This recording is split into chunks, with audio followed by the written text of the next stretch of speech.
Welcome to A Terrible Football Show. This is episode 44. I'm Alex live with SparkE3. Hope you have an incredible day, whether if you're watching alongside with us, live that is, or watching this after the fact, listening after the fact, whatever the case is, we appreciate the hell out of you.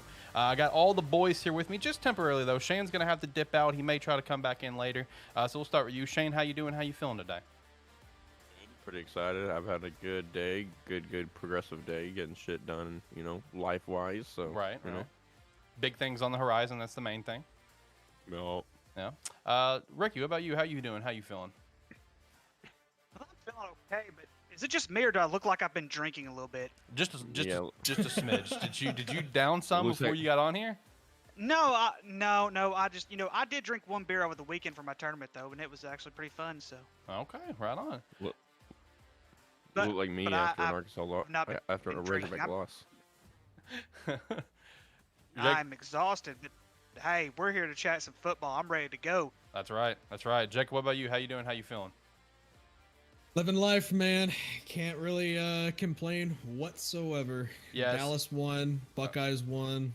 It's a good week. Buckeyes won by an absolute slaughter fest as well. Started slow, got hot in true Ohio State fashion. So living on top of the world right now.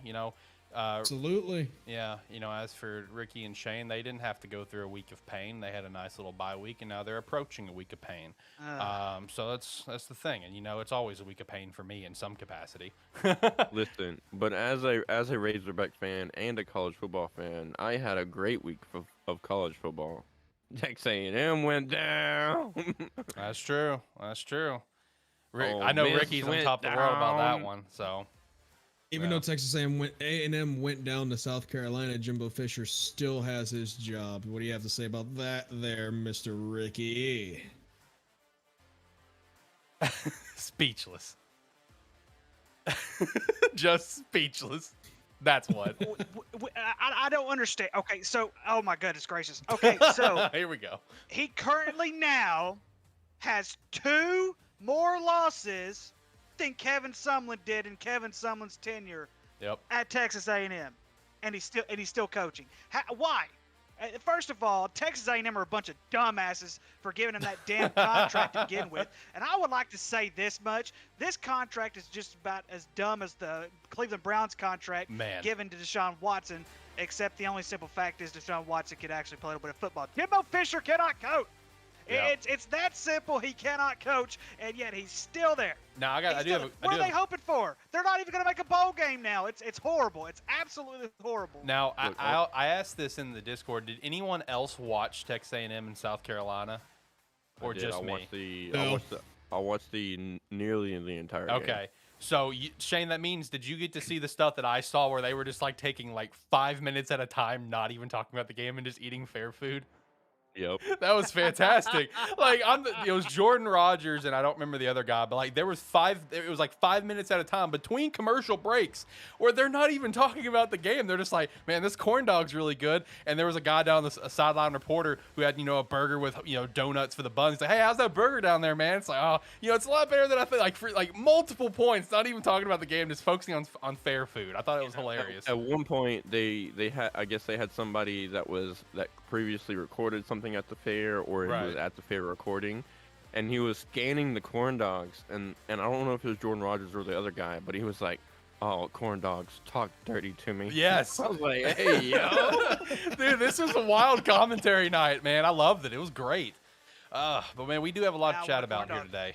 We got a lot to chat about. It's gonna be a good conversation. I will say this before I dip off it, because I gotta leave in the next 2 minutes. So looking at Texas A&M schedule here, Ole Miss, Florida, Auburn, UMass, and LSU, potentially 3 losses there, and 4 if Auburn kind of figures what the fuck they're gonna do with their run defense.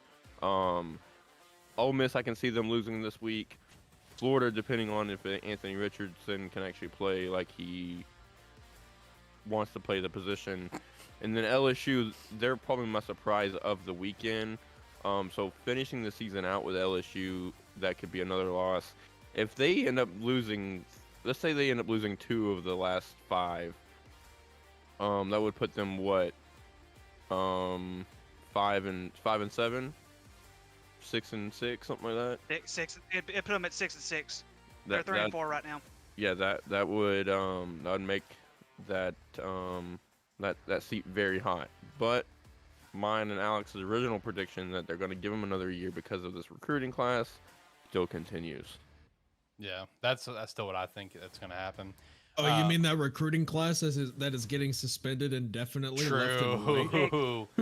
Big problems right now. Here's another Well, thought, hold on, Shane, Ricky, while before you're you at dive into that. Okay, go ahead. Shane, since you do have to leave, is there any last thoughts that you want to throw out to anything involved in the show in case you can't make it back into the show before we're done? I'll let you have the floor since you're about to leave. No, not really. I just enjoy talking about Texas A&M losing. Okay. So All right. that makes me happy. I just want to give you a chance to throw anything out there before you got to dip. Sorry, Ricky. Go ahead.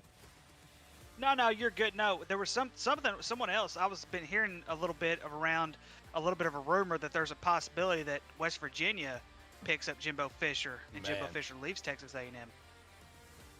Man, that would be something. I mean, why? I mean, at the same time, it's like I said before, Texas A&M has higher expectations than just about anybody. They're the richest school in the SEC. They're probably the richest school in the country right now. I mean, it just they've got the money to pay him out. I don't know. Maybe his buyout gets cut in half at the end of the year. I don't know. I don't know. But it's just like I said. This is a particular reason why we've seen this trend, not just with coaches, but we've seen it with athletes as well. They're not worth this high dollar volume amount, and yet they think they have to pay this much money just to have a good coach. You really don't have to do that. I understand if you want to keep a tenured coach like a Nick Saban who has earned every penny that he's got.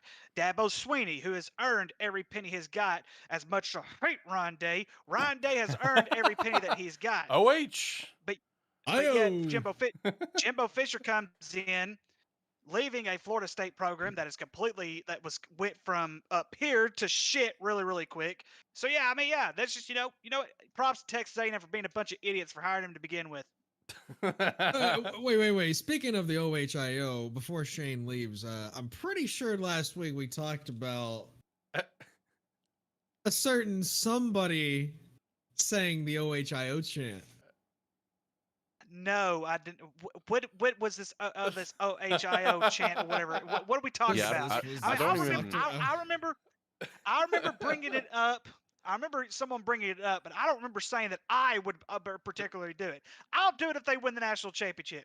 That's what I'll do. I will do it, and they're probably going to win the national championship. So just mark it down. You can write it on the board. Ricky will do the Ohio chant if and when Ohio State wins the national championship. It's supposed to be on your board, not on your piece of paper. Well, he's going to do it after the show. Piece of paper and then putting it on the board. Thank you very much. I think that's a good idea. I wish I had a board.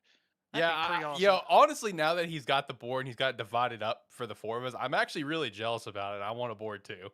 I know, man. It'd be awesome.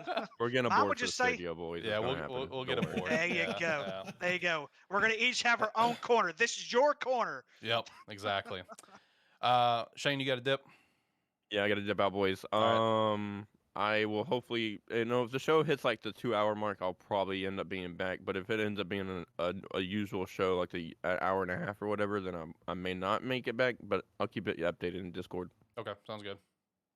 All right, peace out, boys. Have a good show. I'll be listening. All right, later, man. Appreciate you. Later, Shane. All right, now that he's gone, let's really start the party. You know what I mean?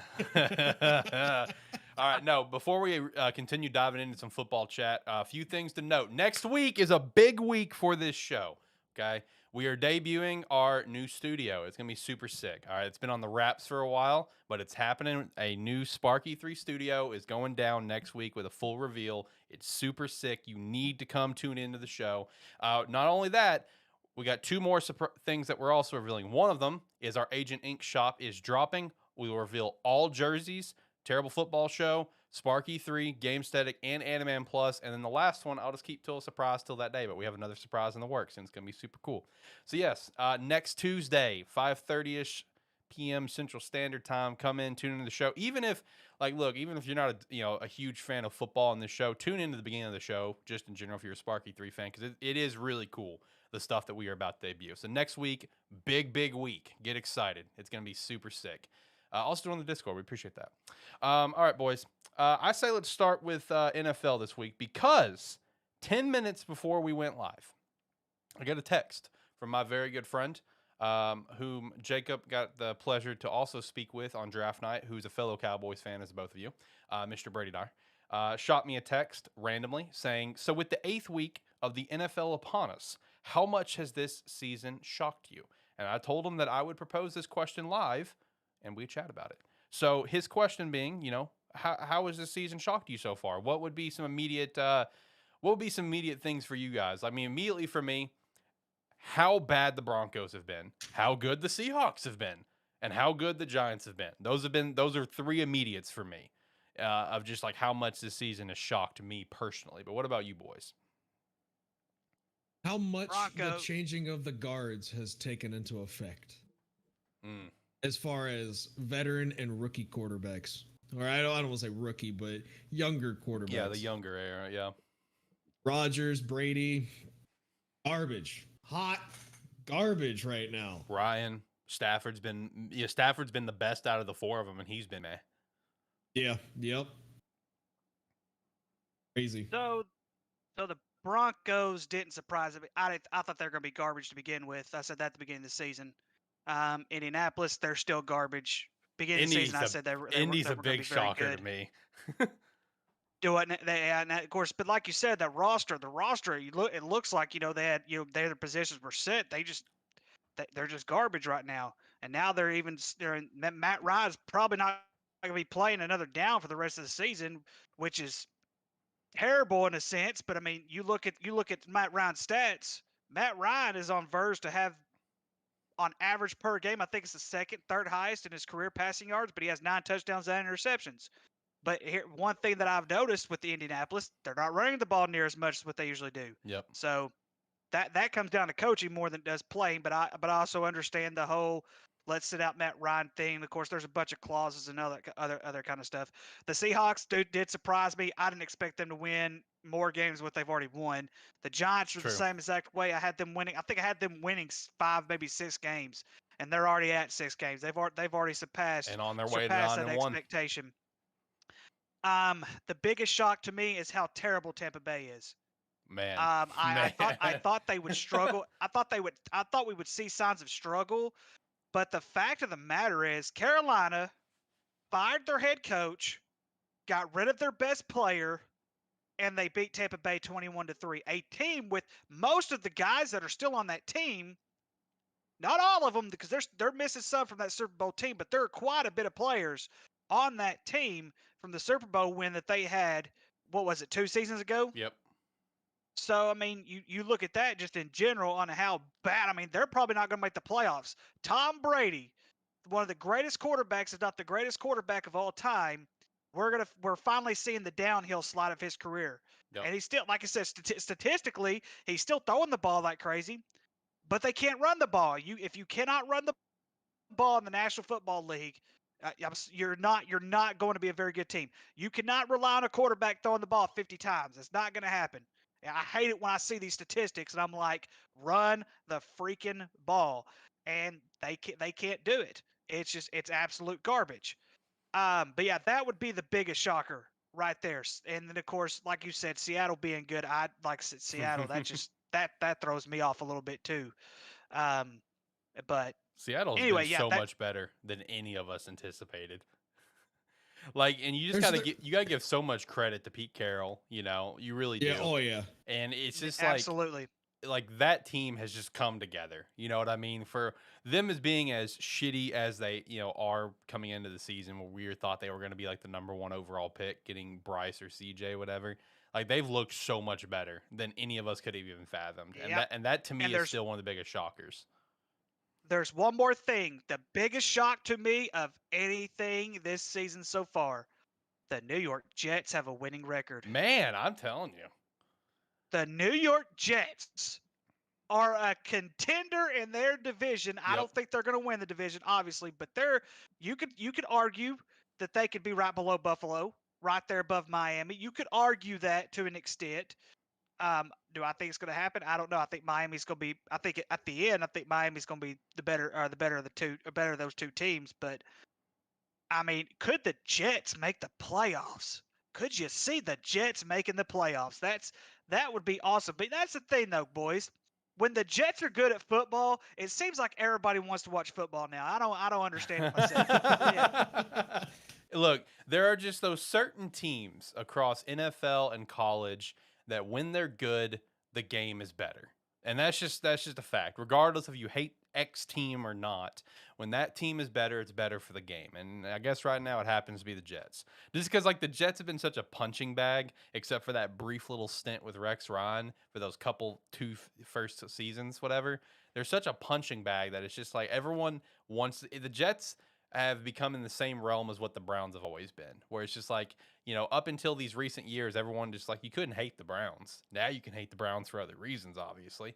But you couldn't hate the Browns. And it's the same way you couldn't hate the Jets. And now everyone's just all like, oh man, Zach Wilson, he's got that dog in him. Like, yeah, let's go with the Jets. Zachary Milson, he's got the dog in him. So, people are just wanting to jump on this bandwagon and have a good time. And, in terms of Jets being a contender, that is a possibility because you got to look at some of these other teams that we had or at least I had, and a lot of people had. I specify that because I know Ricky was against at least two of them. Had them as like real locks as contenders in the AFC. Teams like Denver, teams like Indianapolis, teams even like Vegas. Vegas has struggled. That's opening the door for others. Expectations for Vegas. Yeah, that's opening the door for others. So. Oh man, that Vegas kills me right now. I'll tell you what, they have so much talent up and down. They're to me, if you look at their roster and you compare it with like Indianapolis or someone like that we kind of had that somewhat expectation on their roster. I mean, it's like neck and neck. I'm at the point now where Josh McDaniels shouldn't even be a head coach anymore. Just go back to being a coordinator. It's okay it's okay to be an offensive coordinator your entire career. It's okay. We know you're an offensive genius. You're a terrible head coach. Just go back to being a coordinator. Go back to doing what you do best. This team was entirely built by John Gruden himself, and all of a sudden John Gruden's out of a job because of something he said. And now this is point blank range. Go back to being a coordinator. Stop being a head coach. It's done. It's over with. Don't even try anymore. It's done. He needs to, in terms of like having that realization of maybe I'm just need to be a coordinator. He needs to go call up Dick LeBeau and have a conversation with him because he had to face that same bridge at one point. He was a head coach for a very brief stint, sucked ass, and then he was like, all right, I'll go back to being a D coordinator for the rest of my career. Don't worry about it. And the Raiders had their coach in Rich Bisaccia. That's true. They should have kept him. I loved Rich. They went for the splash hire. Wanted him. Yeah. Yep. Stupid. Also, Shane did throw into chat K9 when we were talking about Seattle. Yeah, Kenneth has now come on, man. Kenneth Walker has come on, which is awesome to see because I did draft one of my fantasy teams. I did draft him in fantasy in a fantasy league, and there for a while it was looking like a very dumb decision. But you know what? I got diamond hands, so it's paid off now. I will say I don't like how we got here. It's an unfortunate road how we got here with what happened to Chris Carson and what happened to the bust Rashad Penny. Very unfortunate road to get to where we are, but we got here. Kenneth Walker, baby. We drafted him in fantasy. Here we go. So, but yeah, he's coming alive right now. He's looking like the back for that team that they need. You know what I mean? So, and it's just further adding to what Seattle can do. And still, just let's go ahead and talk about some games now. We'll start with Seattle. That Seattle Chargers game, man. Chargers have also been one of my biggest disappointments. 7 weeks into this year, I had them very, very high. AFC Championship, Super Bowl contender, and it's like they're 4-3, but like you wouldn't think that they are. You would think that they're 0-7 right now with how they've been playing and how we talk about them. But man, Seattle just beat the brakes off the Chargers, man, at home at that. Like, I mean, I don't know what to think about this Chargers team right now, honestly and truthfully. Well, it's like I said before. They're also one of those other teams. They don't run the ball. Yeah, they don't run the ball well at all. Yep. They got a great running back, an elusive little dude, but they just don't run it super well. They just mostly try to focus on that pass game. Yeah, I mean, Herbert threw the ball 51 times. Oh my God. I didn't even see that. I didn't even see how many times he threw it. Jesus Christ. That's the problem in a lot of these. You can't win like that, man. Like, Justin Herbert, you can, but it's tough. Justin Herbert currently leads the league in pass attempts right now. He has 308 passing yards. Right underneath him, is Matt Ryan, and then it's Tom Brady. And we see a Would common those- theme would between those all guys have a- three. And then it's Kyler Murray. There you go. It just gets worse. Yeah, you're seeing a trend here. Jesus Christ, dude. Yeah, you got to be you have to be able to run the ball, and that's just the thing. The Chargers, they've got to develop that running thing. I thought they had a great couple of running backs that were going to help them out this season. Obviously, I was wrong, but yeah, they've got to establish a running game. That comes down to coaching. That comes down to play calling. All that they have to establish that running game. And here's the thing: Herbert's stats aren't bad. 12 touchdowns to 4 interceptions. Mm-hmm. But again, you got to be able to run the ball, because you got to be able to run the ball. I will say Tyler's prediction that he made in the offseason where Brandon Staley could be on the hot seat starting to look more and more like a real thing for me at some point. You know, I mean, this is just a disappointing team all around right now. And they also did suffer a big loss. Their big corner, J.C. Jackson, they signed this offseason. He's out for the year now. So very unfortunate there, T's and P's there. Also T's and P's to Breece Hall. He was starting to come alive in New York, and now he's out for the season. And the Jets traded for James Robinson from Duval. And so down in Jacksonville is Travis Etienne's show now, which he finally started to come alive these last 2 weeks. So we'll see if that continues now that we got rid of James Robinson and strictly Travis's show. Still talking about disappointments, man. Let's go ahead and hit Tampa Bay, Carolina, and talk about this game, considering it is the title of our video that P.J. Walker is better than Tom Brady. P.J. Walker, he's got to win in Week 7 while Tom Brady didn't. So that says a lot right there. Like, come on. P.J. Walker is the GOAT. I mean, let's be real. He's better than Tom Brady. I think Carolina's going on to win the Super Bowl, honestly.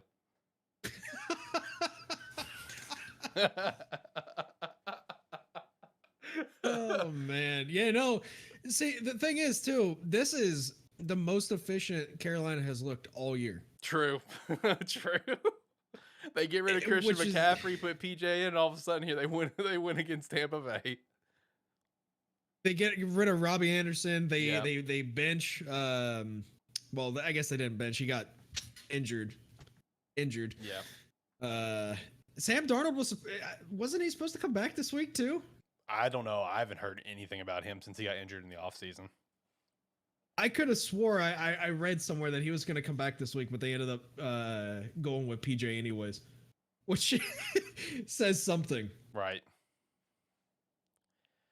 And DJ Moore could be on the trade block too. That's another thing. He's wanting to trade. Yeah, I don't think they're going to give it to him. No, which, hey, if he's wanting to trade, hey, Chicago, that could be a trade I might look at. Let's make a move, please. We need some receiving help, please. Talk about Deontay Foreman, though, stepping up with over 100 yards rushing. Yeah, even though he didn't even get the start, I think it was Chuba, wasn't it? Yeah. So I feel like he could be the starter going forward. But no, I mean, I think they have a good 1-2 punch with them too, because Foreman is a speedster and Hubbard is a power back. So I think they can get a good 1-2 punch like the Saints used to have back in the day with Kamara and Ingram. Okay, so I also have another question, and this question is going to be a lot better for you guys to answer. While I do have an answer, you guys are fans of this said team. Good Mr. Lord. Friend Brady Dyer just asked me another question to ask on stream. Will Dan Quinn take McCarthy's job, or will he be on another team next year? He'll take his job. He's never leaving Dallas. What? You heard it here first, Brady. Basically, how long are we talking? Like how many years down the road are we talking? Are we talking next year? Are we talking 2-3 years down the road? I'd be fine with it being after this year. I'd be fine with it being now. Okay, so he didn't specify on when he'll take the job. The question was, will he take McCarthy's job, or will he just be on a new team next year? So essentially saying, well, you guys think he could just go take another head coaching job next year and just get out, or you think he's going to wait it out almost like what it seemed like Josh McDaniels was doing in New England? Or just McCarthy gets fired and Dan Quinn gets hired instead. Whatever way you want to answer. I don't see McCarthy getting fired this year, though. That's my thing. I don't, unless they miss the playoffs, I don't see him getting fired. I think even if we go to the playoffs and lose again in the playoffs, I think McCarthy will get fired. I do feel like there could be a possibility he's got a little bit of a warm seat. I'm not going to say a hot seat, I'm gonna say a warm seat. You know, like a nice lukewarm. But I wouldn't say hot. But in terms of the Dan Quinn question, that's a great question. I feel like he would, based on how it went this past offseason, right? I feel like he's only going to leave Dallas if it's the literal perfect situation, right? It has to be perfect. If it's not perfect, he'll stay in Dallas and keep waiting it out to maybe be the Dallas head coach and take that gig. But it's got, because I mean, he had multiple interviews, he had offers. I thought he was going to be the Bears head coach. I thought, and that's who I wanted as the Bears head coach. You know, as I wanted Dan Quinn. If out of the choices that we had, I wanted Dan Quinn. But you know, he ultimately backed out all of it in a shock to I think the entire NFL. He backed out of any head coaching gigs and stay. I feel like if he's going to leave, it literally has to be the absolute perfect situation. Personally, Yeah, but I mean, you also have to look at. Go I was ahead. about to say you have to look at the roster. How many and how many players like in a lifetime do you get like Micah Parsons? true, and he knows that. Dan realizes that. Mike is a different level. I think that's a lot of reason why he stayed was because he's like, you know what, I got a once in a lifetime opportunity with this kid. Let me see if I can develop this kid even more. I mean, you could look at from his rookie year till now. I mean, he's probably the best defender in the NFL right now. Right. Also, I would say, sorry. I was just gonna say, speaking of Micah Parsons and him as being like a next level athlete, it is randomly, reminding me of something. Let's have a quick moment of silence and just an appreciation of the fact that last year on a terrible football show, because it's a terrible football show, it's in the name. 1 week it was me and Tyler. We were talking about defensive rookie of the year candidates and completely forgot Micah Parsons. So moment of silence for our stupidity. All right, moments passed. Yeah, the funny thing is, it was me and Tyler specifically, and Tyler's the Penn State fan. So like we realized it the next week, where it's just like, damn, we didn't even think about Micah Parsons. We were talking about like Patrick Surtain, and we were talking about someone else, and didn't even mention Micah Parsons. That was like week 7 or so last year. I mean, look, it's a terrible football show. That's why I say all the time, this is the best branding that SparkE3 has, is because this shit like that happens. But no, I mean, in terms of that conversation, that is a true point. Now, Jacob, what were you going to talk about there?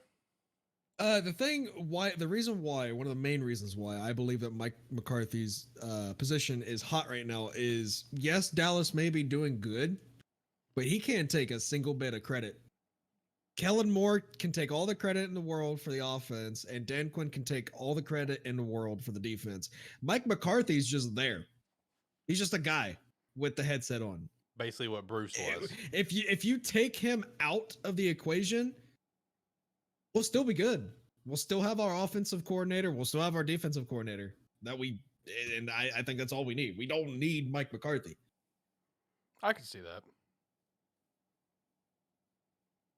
Ricky, it seems like you agree. You seem like you're pondering on that thought. To an extent. I mean, it's kind of similar to, it's kind of debatable now with how they're doing this year, but it's kind of similar to what it's been painted as, at least in Tampa, that Bruce was just there, like, it's almost like the Indiana Jones movies. You don't actually need Indiana Jones to complete those movies. Fair. So to an extent, I see the point, but yeah. I don't see McCarthy getting fired. I don't see it right now. I don't see it right now. Not with the way that the team came about when Dak Prescott's injury went down. No one, including myself, saw them going 4-1 without Dak Prescott. No one. And Mike McCarthy can't take credit for that. That's Kellen Moore, man. That is all Kellen Moore. But Kellen, that's the thing, though. It was more of Dan Quinn than it was Kellen Moore, because freaking Dan Quinn, no one could score more than 20 points than for Philly. I mean, true, but without Kellen Moore's playbook and understanding of what type of quarterback Cooper Rush actually is, he would have never been as efficient as he was up until the last game. So why not make Kellen Moore the head coach? That's possible. He had a lot of head coaching interest last year. I will be honest with you. If Mike McCarthy loses his job or steps down or whatever, it is going to be an absolute dogfight for that head coach position between Moore and Quinn. Yep.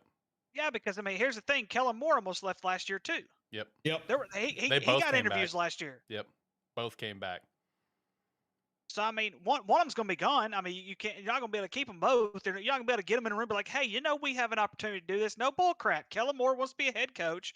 I think he's not ready yet. But then again, they've gotten these college coaches to come up who were younger than he was when they started, and yet they're doing well. So I mean, who knows? Also, Steve's here in the chat for Except us. Sean McVay. Steve's Besides him, yeah. got a few comments here. First one, Fitzpatrick is better than Parsons. Something for you guys to digest there. What? Minka? No. No. Go grind a hole. No, Ryan Fitzpatrick? Yeah, better than any other NFL player in Now that's history. that's 100% accurate. He also says Mike McCarthy is a script coach, which does not work in 2022 NFL. Just a face with a headset on the sidelines. Accurate, in my opinion. He said Mike Tomlin gets let go and goes to Dallas. I don't see that happening. I think No. Mike is. If we perfectly set get in anybody Pittsburgh. outside of Quinn and Moore, it would be Sean McVay, unfortunately. Or Sean Payton. Not Sean McVay. Sean Payton. Yeah, not Sean Sean Payton. McVay. I just said Sean McVay's name. Mike Tomlin's not coming to the Cowboys, for the love of God. He better not. He'll turn Dak Prescott into another Big Ben. Please don't. Please don't.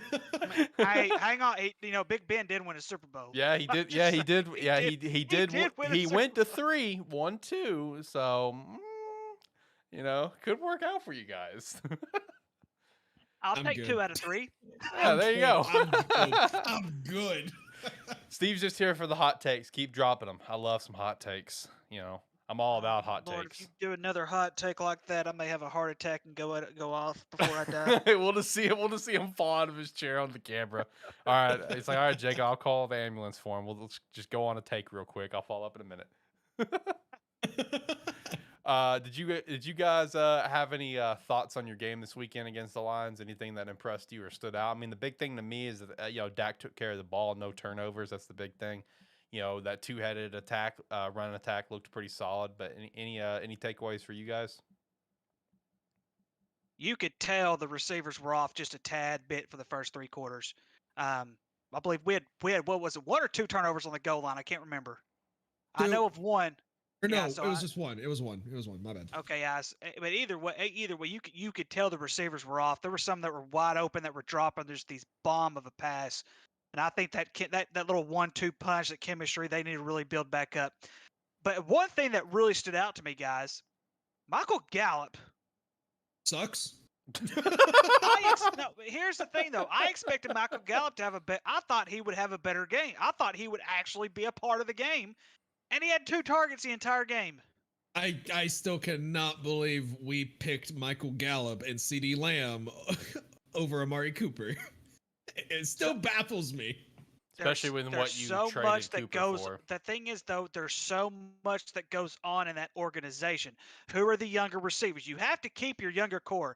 If you're going to get rid of someone that's going to hurt your checkbook, like Amari Cooper was, and then of course, one thing I said earlier weeks ago that Jerry Jones said was availability. We have no idea what Amari Cooper was doing outside the scenes except for what was going on the football field. Don't get me wrong, the football field is good enough for me because we could win with him, and I really believe had we kept him, it would have made our offense even better than what it is. But either way, when you have young and upcoming receivers and you have to get rid of somebody because you decide to pay your quarterback $50 million a year, then yeah, that stuff like that's going to happen all the time. Also, Steve said Pete Carroll's coming to the Dallas Cowboys. For the love of I'd be fine with that. That I'd be okay. No bullshit. You're fine with that, Pete Carroll? No, hell no. I'll chew gum right along with them. Hell yeah. Oh goodness, for the love of God, you're gonna kill me today. Oh, this show's gonna be the death of me. I swear. Oh my gosh. Here, let me Gonna be the total death of me today. Goodness let me gracious. get a nice Pete close-up Carroll, Mike Tomlin. What's next? Bill Parcells coming out of retirement. Hell yeah! Bring back Parcells. You know Alex, what? You know what? Just give Jimmy Johnson his job back, Alex. If you're listening to the audio, you're not getting this joke right now. You need to go watch us at youtube.com/SparkE3. oh Lord, Shout out to the ObsBot camera. I love this thing. I need to call my lawyer and make my will. All right, relax. Okay, all right. So the next game that I had here that I wanted to chat about was Green Bay and Washington. I mean, what the hell's going on with Green Bay? Steve, you're in the chat. What the hell is going on in Green Bay? Like, I mean, really, like, what is, dude? Like, I understand they're like a young team and stuff. They lost Devontae Adams, but like 3 losses in a row, they have just looked absolutely terrible. Like, what the hell is going on with this team? And it kind of also goes back to what Jakub said earlier in the show, you know, in terms of the biggest shocks is that we're seeing like the end of an era, and we're really seeing the decline of all the last 4 real vets that's still playing. Obviously, shout out to Big Dick Joe up in New York, but he's not playing right now. But the last 4 that were starters and projected still to be good players, just dude, what is going on in Green Bay? What's you guys' take on this team? Because like, look, there are some good aspects on that Washington team, right? I like the defense. You know, Terry is great. You know, and I do like Heineke for that team. I do, but like that was not a game that Green Bay should have lost. Like up front, they should have completely run over that game. Like, what do you guys' take on what's happening up? We're talking about it, Steve. So you either need to mute or leave or listen up. What is going on in Green Bay in you guys' mind? I mean, this is 3 games in a row that they, on paper, should have won. Yep. So this is a culmination of things. This is the Packers draft history. This is the Packers trading history. This is the Packers free agent history, all catching up to them. All catching up to them. They don't do much in free agency. They don't go out and get the big names for Aaron Rodgers. Draft. When was the last time they took a wide receiver in the first round? Like trading. What? They don't even go out and trade for good wide receivers. I mean, it's just he has nobody, and also they refuse to run the ball when they have arguably the best running back duo in the league. And I think that's more on Aaron Rodgers though than it is them, because I mean, you got to make your quarterback. You got to, your quarterback. You're paying your quarterback what, $40+ million a year now, whatever the case may be.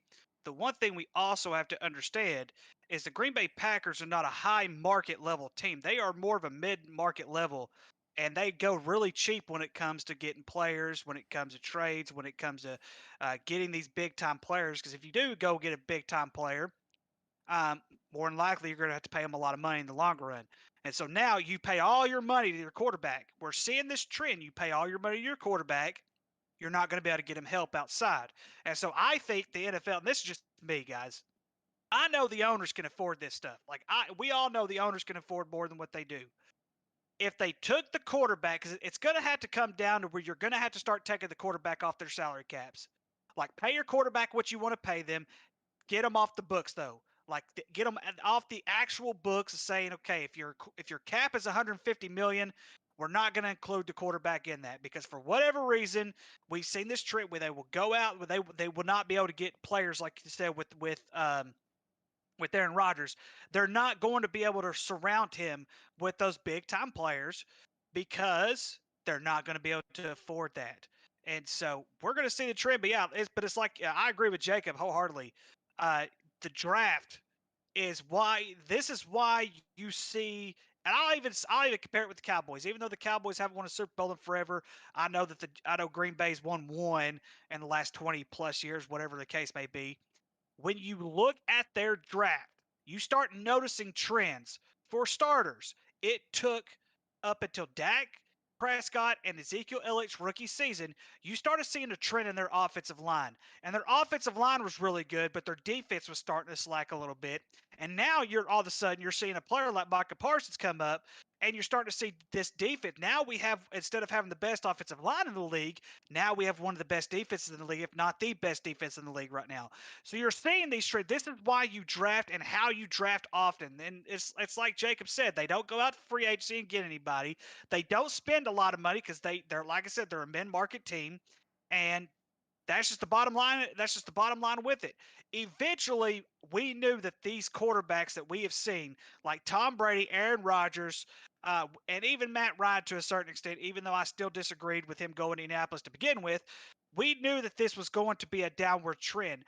The fact of the matter is that we saw Tom Brady and Aaron Rodgers have pretty good years last year, and now we're just starting to see this downward trend of complete crappiness. And until some things change, which I don't think they will, it's not going to get any better for either team.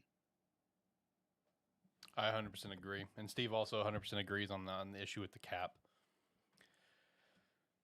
Two of three since you've won one, Cowboy. There you go. Yikes. He also says Rodgers has zero confidence in his receivers, which is also obviously a massive part of the problem. I am also going to say this. I think Aaron Rodgers should not have stayed at Green Bay to begin with. I could agree to that, with especially at this point. You know, I even before, I didn't agree with that move personally. And if I was Green Bay, I wouldn't have extended him. He's toward the end of his career. I understand being faithful to your player who has been there his entire career. I understand that part. But now we're going to see this trend now when Aaron Rodgers retires. Green Bay is going to have some really shitty seasons because they do not draft properly. Big accurate on that front.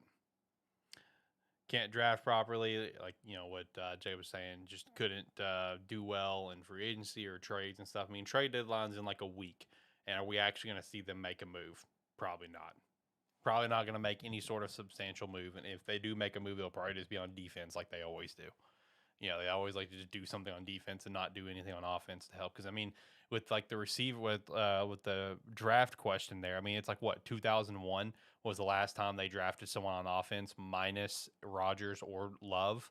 I mean, come on, right? There's part of your problem. That shit's going to catch up to you, especially with, you know, going into with the cap issue going into next year.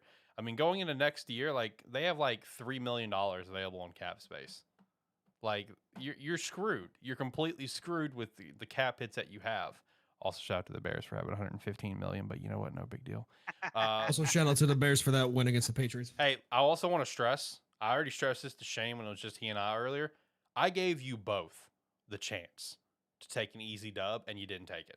I'm just keep that in mind. Shane's the only one that listened to me. Wait. I picked the Bears. Not on the pool. It was just Shane. Damn it. Let me That pull was it. dumb. Let me pull it up. Never again. mind. I see it. You know, you might have said the Bears. I kind of vaguely remember that now. But yeah, on the pool, definitely locked in the Patriots. Hey, but me and Ricky, you know, 2 of 3 people that picked Washington to win. That's also true. Yeah, and Brady also picked Washington. That is very, very true there. Everyone picked the Giants except for Ricky. Ricky, I still appreciate you picking Duval, but that was the Giants game. Although it came down to the wire. Just a yard short from that dub. Hey, it was us 3 that picked Seattle. The only people to pick Seattle. Yeah. Against the Chargers. Let's go. Seahawks, baby. They're on a roll right now. They are on a roll right now. Yes, they are. Okay. I'm really happy. I'll say this. I'm really happy for Geno Smith, guys. I'm really happy. I am too. You can't. Who roots against Geno Smith? Like anybody, it's like rooting against the Jets. You can't root against them. I used to root against Geno Smith when he was at the Jets. All right, fair enough. All right, so the next game that I wanted to shout out is Cleveland and Baltimore, because look, I'm gonna say it right now. Cleveland, in my mind, I'm not gonna say they should have won this game, but this game should have gone to overtime, or should have had the chance to go to overtime. Cleveland got screwed up front. You cannot convince me otherwise. This was a prime example of, once again, horrible, and I mean horrible officiating there at the end of the game, and it cost the Browns the game. I don't know if you guys saw what I'm referring to, but what I'm referring to is when the Browns was lining up to kick the field goal to try to tie the game. The center, the long snapper, looked down to confirm, which you can do. They were even saying there that, yes, the long snapper in the center, they can do that. They can move their head down to look at their quarterback or their kicker, their punter or holder, whatever. And then you clearly watch, I think it was Calais Campbell on the Ravens fall over. So it looked like offsides, whatever. But then it was called false start on the Browns on the long snapper who looked his head down. I didn't see it. I would have to take a look at it to make sure. Please take a look at it after the show. But yes, the only movement that you see is the long snapper looking down to confirm, hey, are we good to go? And then you see Calais Campbell just literally fall on the Browns line. Did he move the ball at all? Nope, ball was not moved. It was literally just his head looked down. Like, that's just terrible officiating, man. Horrible officiating.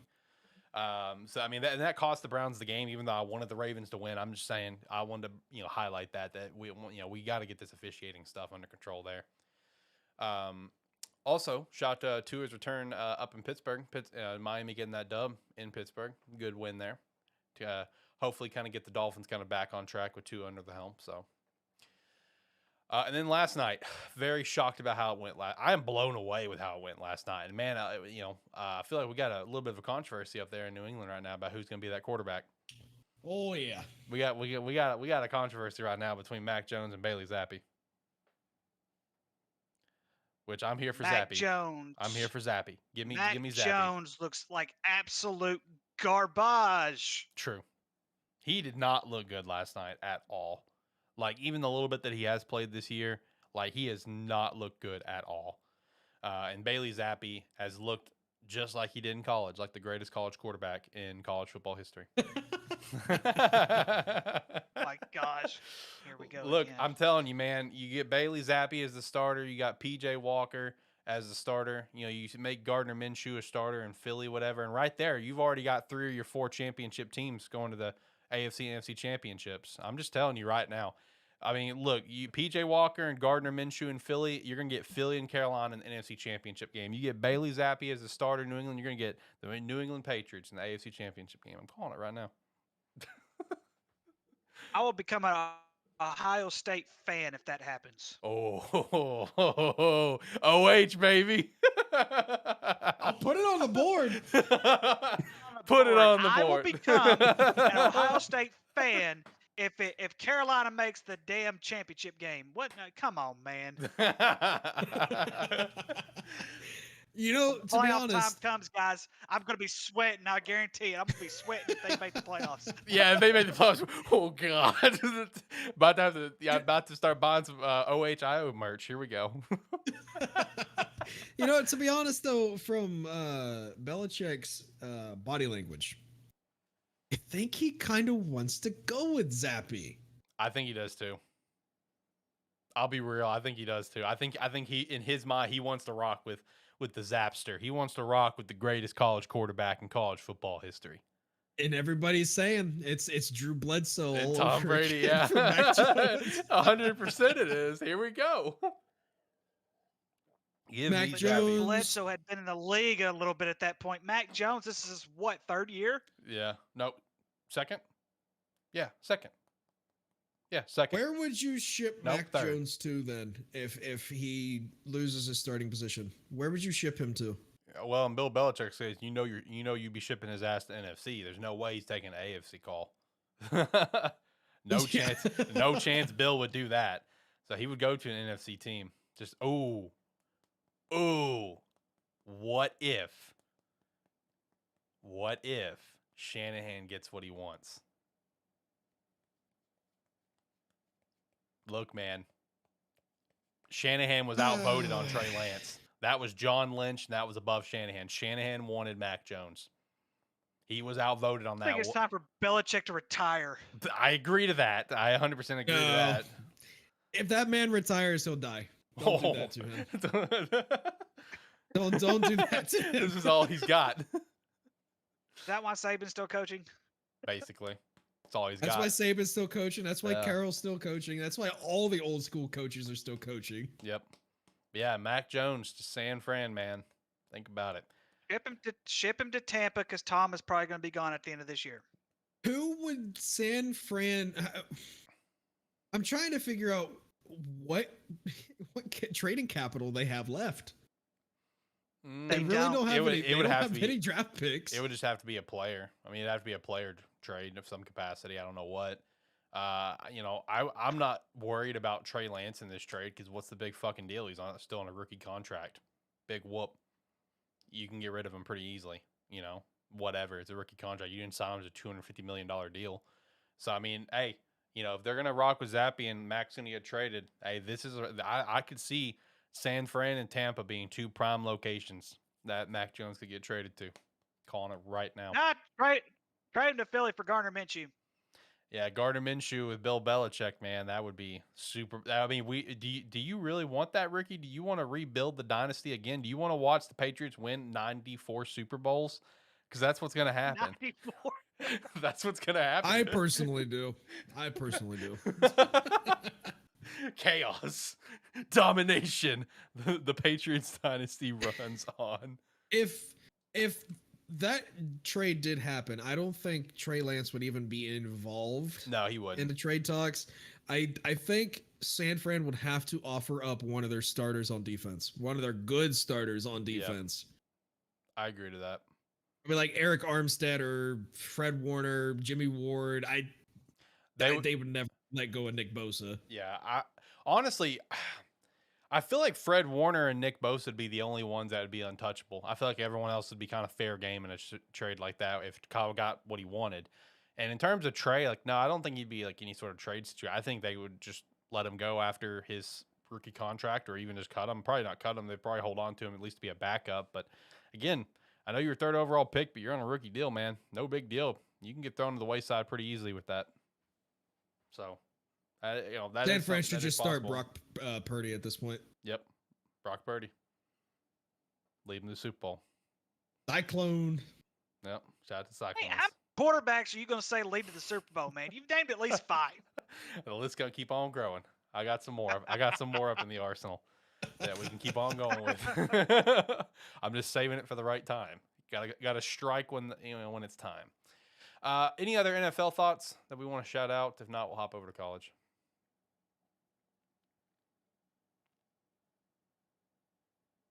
Nope.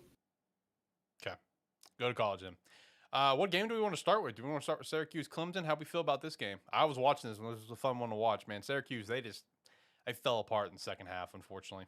Also, shout out to Clemson storming the field after beating Syracuse. That was humorous to me.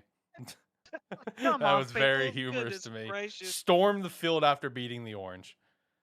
My God. That just it doesn't make any sense to me. Now, Syracuse, one thing that hurt Syracuse the second half was their penalties.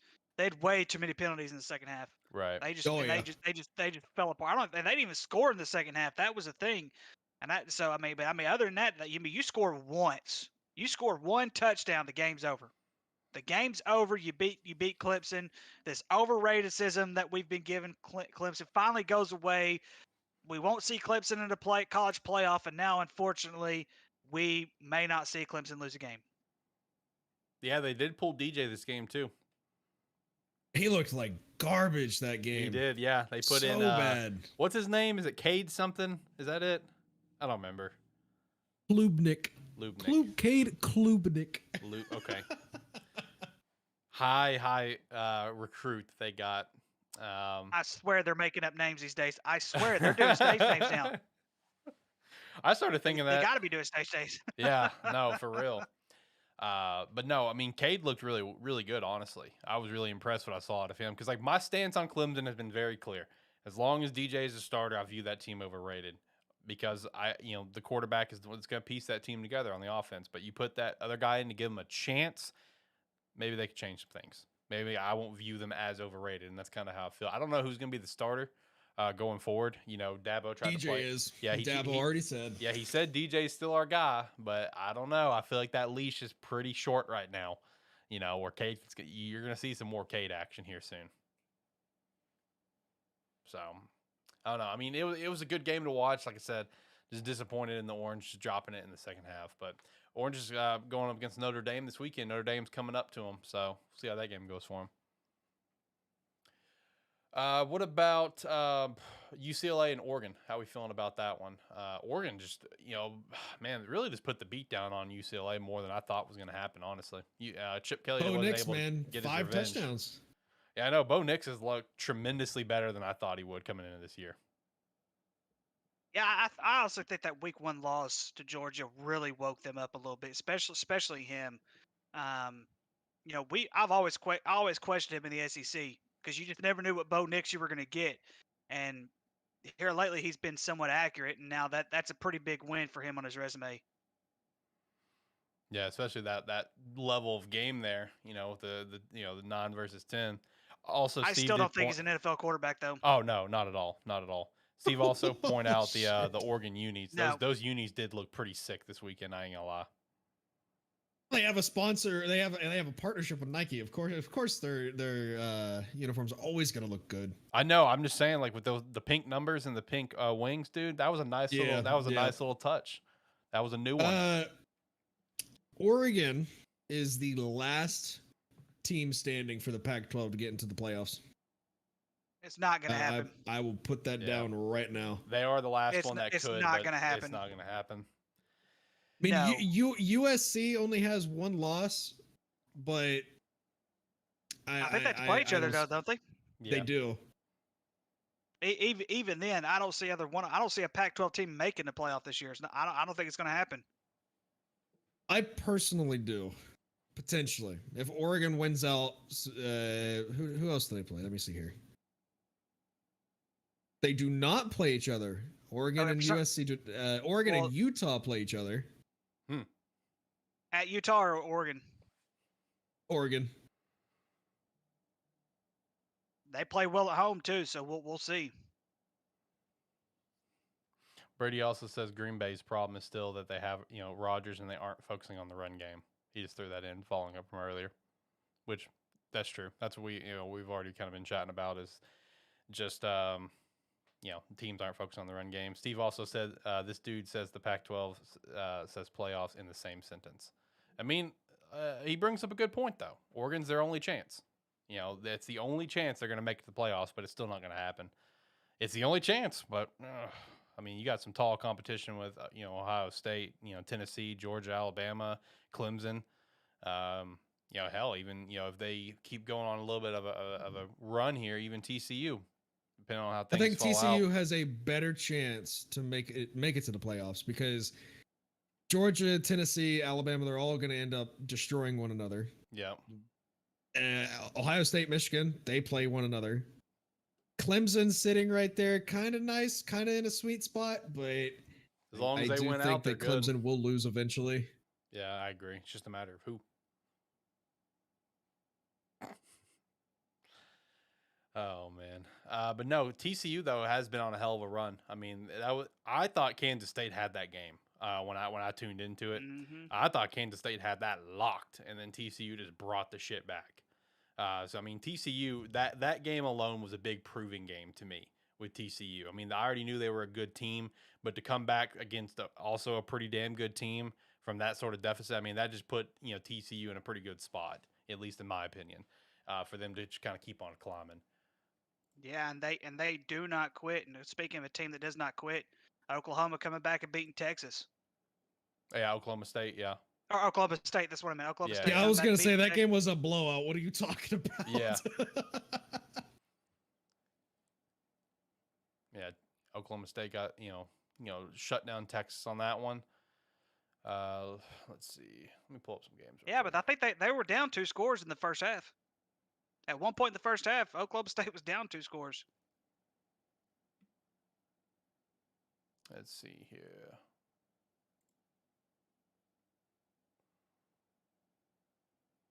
And of course, Bama took care of Mississippi State. We did see that part. It was pretty close between Texas and Oklahoma State in the first half. It was pretty close. Yeah, I'm saying Texas had a double-digit lead at one point in the first half. Yeah. It was on while I was bowling my tournament. Fair enough. All right, let me look at some other games here. I will say my favorite game this weekend by far, and this may come to a little bit of a shock, The Tulane Memphis game was very, very competitive. It was a competitive game. watching that game. Memphis should have won that game. They really should have. They were playing lights out football when it came to their passing game. It's just they could not get a running game going whatsoever. Right. Yeah, the Green Wave just fucking, just took home the game there towards the end. Well, I mean, Memphis really, threw up the 28 points just in the second half. I mean, Memphis was on it in that second half, and Tulane just managed to close it out is all. No, that was a very good game. Penn State blew out Minnesota. No surprise there, but now Penn State's about to get smacked in the mouth this weekend. Brutally. True. Yeah, brutally smacked in the mouth. Although it is in Happy Valley, but it's not a night game. Yes, I saw a lot of people talking about that on Twitter, that it's not a night game. That's going to play big in Ohio State's favor.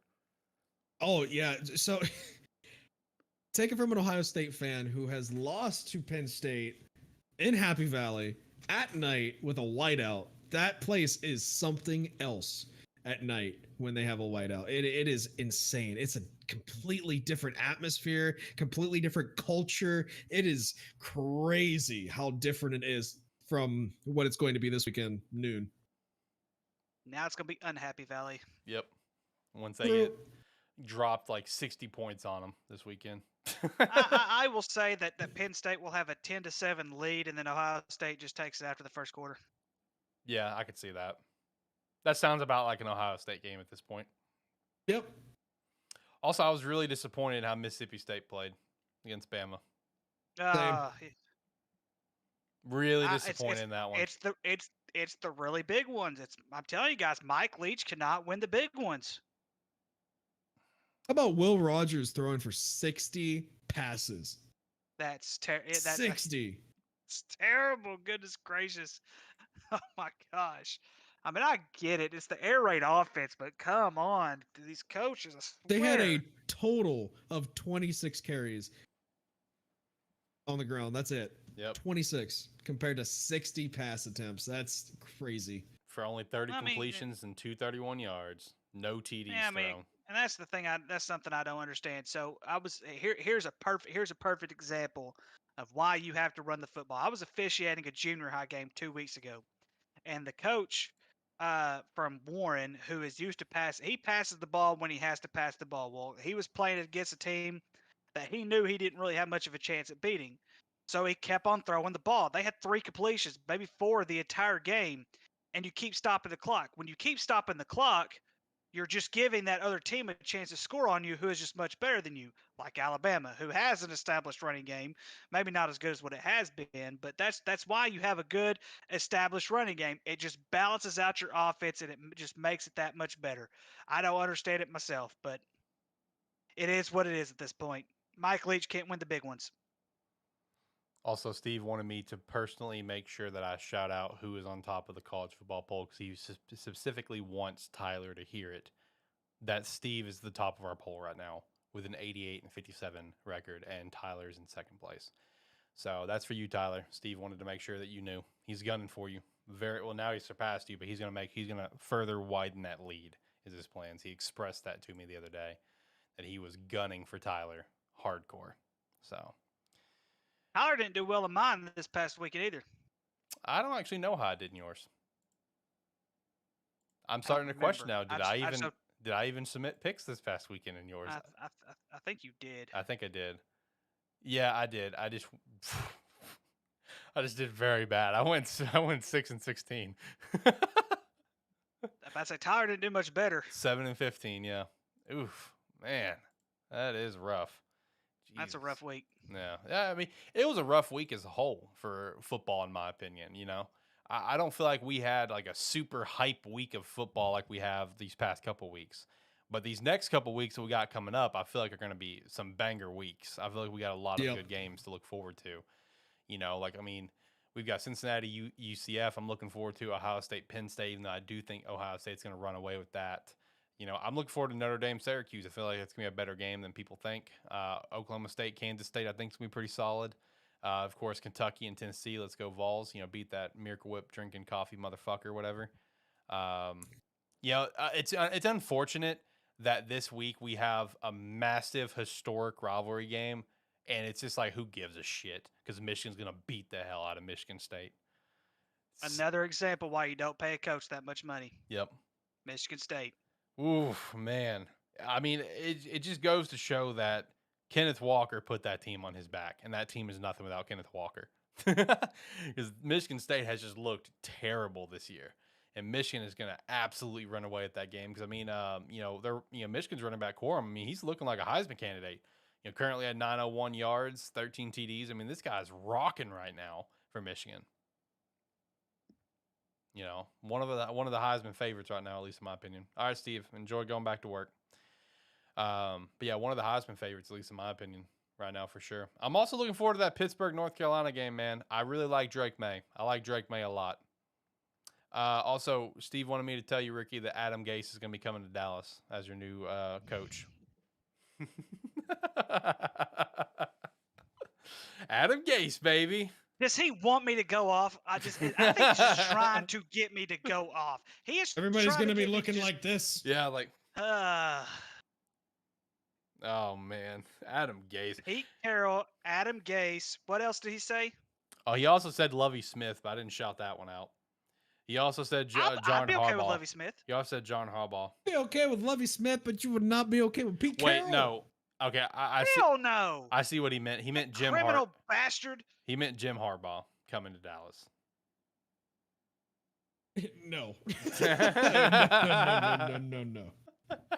No, I'm done. I can't do it no more. I can't do it. I can't do it. Also, I can't. Speaking of Adam Gase, man, shout out to his downfall from NFL head coach to to high school offensive coordinator. That talk about a downfall, man. Yeah, he's just some OC at a high school somewhere in Michigan. That's where he belongs, but you can't help but to think in those situations, like how much those kids take him seriously when they saw his career as a coach, where it's just like, your 1 year of fame was thanks to Peyton, not you. So, man, dude. But no, there's some pretty exciting games this weekend for college. I know then the weekend after that's going to be the big one, because we have Tennessee and Georgia, and I'm so pumped for that game. As long as Tennessee gets past Kentucky, man, it's gonna be a scene. Because I mean, as long safely assuming Tennessee wins, Ohio State gets that dub, they'll probably still both just be 2 and 3 respectively. And then next weekend, a big 1-3 matchup there that's gonna kind of dictate how the rest of this is gonna go. And we should have college football playoff rankings. Is that next week or the week after? Next week, next Tuesday, the That's, first. Yep, that's this coming Tuesday. Oh, perfect. So while we're live, it will get revealed. There we go. We get live reaction. I think it gets revealed at 7 or 7:30. I don't remember. I thought that was Eastern time though. It might be Eastern time. Let me look. I think you're right. I think it's Eastern time. 7 p.m. Eastern. Okay. Oh shoot! Heck yeah! We'll be live reaction. Reveal it. Yeah, that means we'll get a live. If that's the time they go every week, we'll get a live reaction every week. About 30 minutes into the show. All right, boys, let's check the rankings. Yeah, it's out there. Speaking of rankings, did you guys have any comments on the AP poll? Why is South Carolina number 25 in the country? 5 and 2. I don't give a damn if they're 5 and 2. Who have they beat? They beat Texas A&M. Kentucky. They're one of the best teams in the country. They beat Kentucky without Will Levis. Yes, they did beat Kentucky without Will Levis, but that is still a good win. I will give them that much. They're not a top 25 team, guys. It's not. No. Hey, guess who's sitting at number 27 right now? Guess who's sitting at number 27? Liberty, who beat the hell out of BYU. Liberty. Just like they gonna beat Arkansas. No, they're not. Goodness gracious. They beat the shit out of BYU. Hey, look at that. Wait, look at that. Shit out of BYU. Arkansas got 1 vote. Hey, there you go. You guys got something going on for you. There we go. You're sitting right there with UTSA, Washington, and Florida State with 1 vote. Also, they did beat the shit out of BYU. It was 41-14. BYU scored 14 in the first quarter and then got shut out. Liberty put that smackdown on, man. Liberty going to put the smackdown on Arkansas, too, here in a few weeks. True. Not for the love of Hey, same with LSU, man. Week LSU, 10, I do want to say LSU is officially back, in my opinion. Okay. Oh, for the What? They destroyed They Ole Miss. They did destroy Ole Miss. That was an impressive outing. home. Honestly. Win a road game. Win a big road game, and then I'll agree with you. Let's see. What's their schedule? Let me go look. They beat Auburn in Florida. Whoop-de freaking do. They're about to win a road game in a couple weeks. Oh my god. Yeah, at Arkansas. And they're about to beat Bama at home. Why do y'all do this to me? It's like you take my pain, you take this knife and you just stick it in, and then you just turn it, twist it a little bit, and you just want to twist it a little bit more, and it's like, come on, man. I'm in a good mood today, and I think y'all just want to see me just go completely off. I think that's why Steve is coming up with these damn excuses. How about we have Adam Gates and Pete Carroll? Why the hell would we want a criminal like Pete Carroll coming to Dallas and coaching the Dallas Cowboys when he barely coaches? At least he's won a Super Bowl. True. And at least he's been to 2. True. That is very true. That is very true. But he also blew that second one because he didn't run the damn football. Yeah, that is true.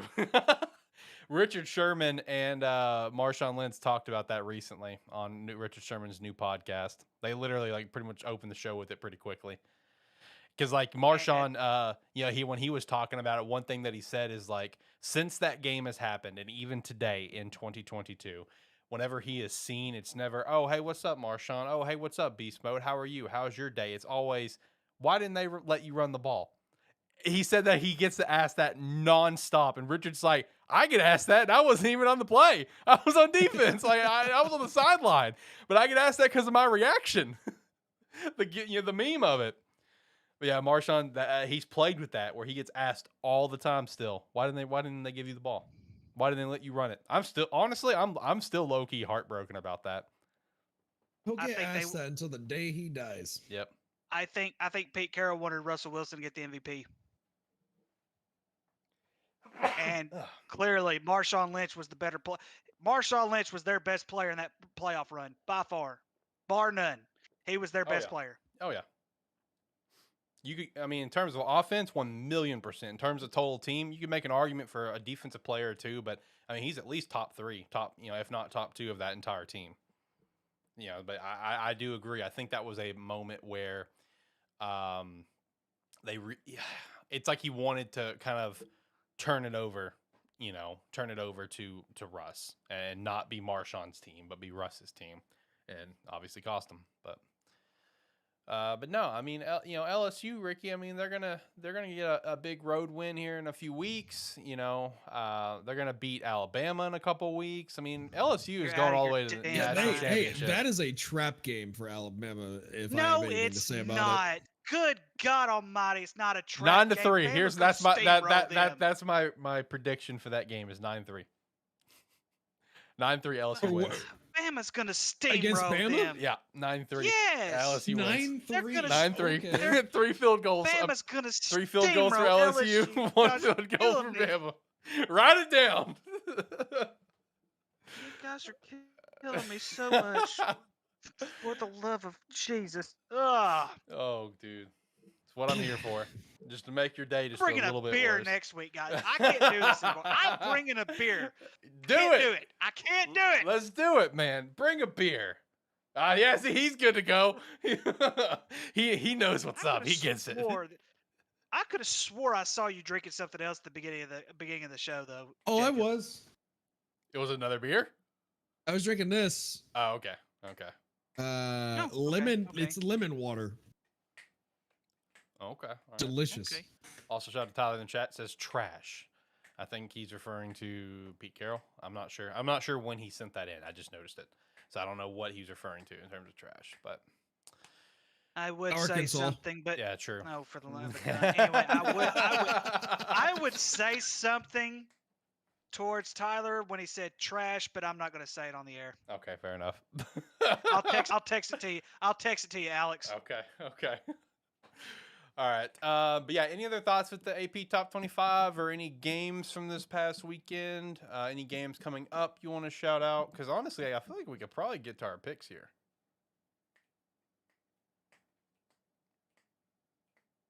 Yeah. Yeah, I'm good let's with hit the picks. Oh, Ricky. Ricky, my God. I know it's bad. I know. Okay. All right. I know. All right. We'll go to picks then. We'll go ahead and start running through this. Hit the music. Get the music going. So we'll start with college. Hit that leaderboard like I already shouted out earlier. Steve is leading right now, 88.57. Tyler with 88.560. Followed by Shane and Ricky, both tied for third. Jakub fifth. Me sixth. Brady seventh. Steve also came out on top this past weekend as well. Let me actually get the picks pulled up here. We can start doing this.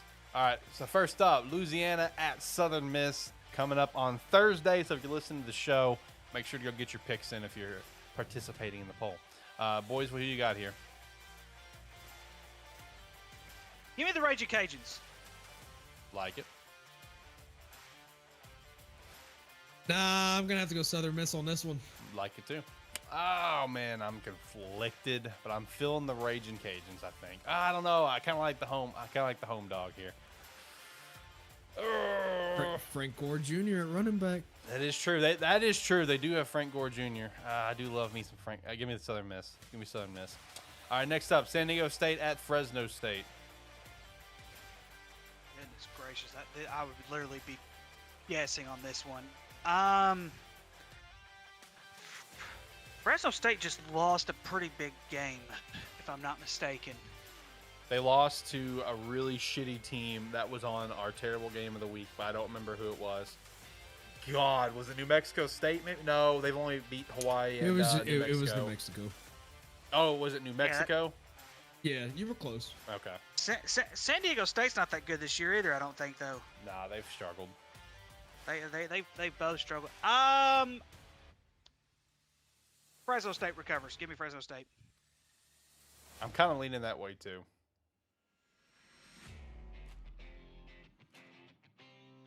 Yeah, Fresno State.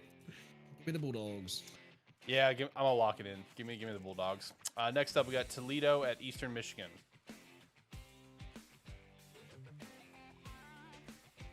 Huge game. Huge game with a lot of stakes in the MAC conference. Let's see here. Toledo. I'm going with Toledo. I think Toledo's the better team. I like Eastern Michigan. I do like Eastern Michigan, but Toledo. Let me look at this up. I'm feeling Eastern Michigan on this one. I like Eastern Michigan here. All Eastern Michigan has to do is contain Toledo's quarterback, DeQuan Finn. He is their leading passer and leading rusher. I don't think they do that because I don't like Eastern Michigan's defensive scheme all too well. I'm going Toledo. Yeah, and Eastern Michigan gives up more points than they score too. So that's weird for a winning football team. But yeah, I'll take Toledo's gonna win this one. Ohio State at Penn State, Buckeyes. Yep.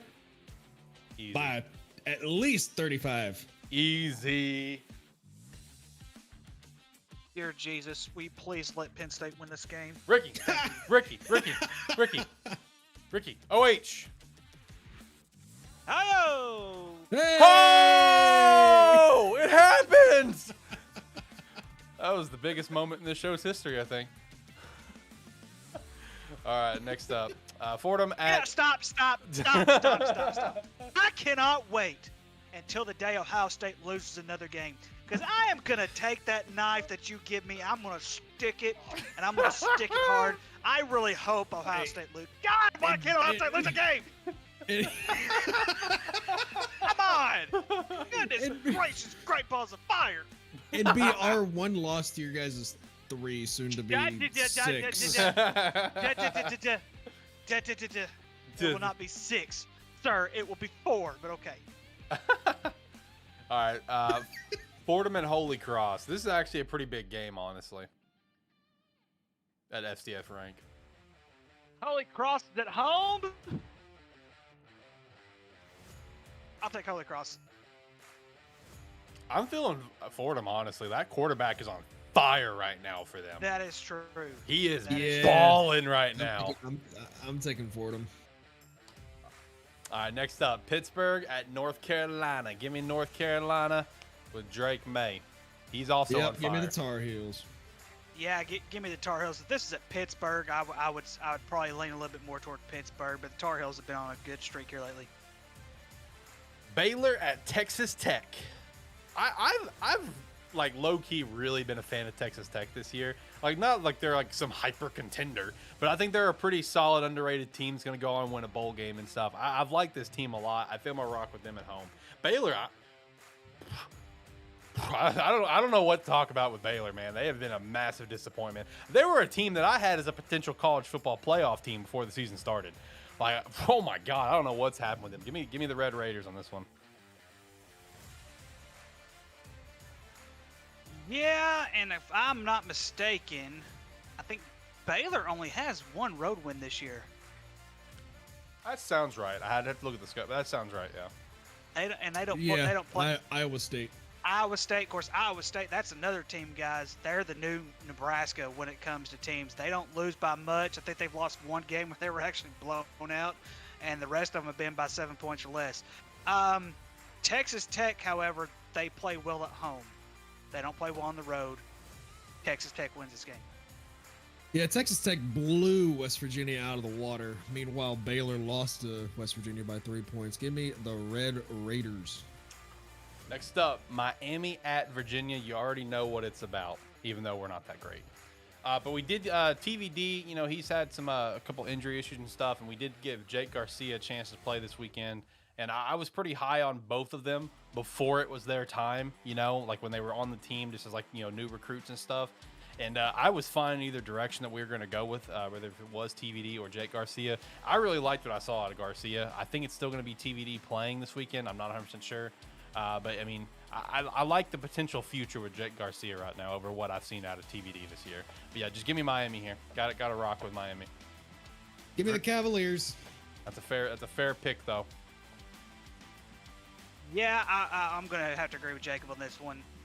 Cavaliers win this game. Wake Forest at Louisville. Louisville, a big disappointment this year, in my opinion. Mostly Malik. Cunningham has been a big disappointment to me. But give me Wake Forest and Sam Hartman, who is an absolute stud. Yeah, I'll take Wake Forest. I think the problem with Cunningham is the fact that I don't think his receiving core is all too good. I really don't think they're as good as Louisville's receiving core has been in recent years. This is going to be a blowout. Give me Wake Forest. Kentucky at Tennessee. Give me the Vols on this one. Easy peasy. Yeah, the Vols should win this game, and I like Kentucky's defense. Kentucky's really been, you know, that's what their foundation is really on, is their defense. Tennessee, however, it doesn't matter what defense is in front of them, they can score. Give me Tennessee.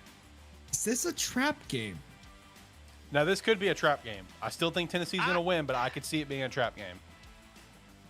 I don't know. Something is special about this Tennessee team. Sure. That just, you know, you just can't put your finger on it. You always see a team like that, like every year, or a couple teams that there's just something really special about them. And this year it's Ohio State and Tennessee to me. Tennessee's defense, man, is not. They do it's struggle. not up to snuff. They do struggle. Well, no, they struggle defensively. I mean, their defense isn't the best in the country by any means necessary.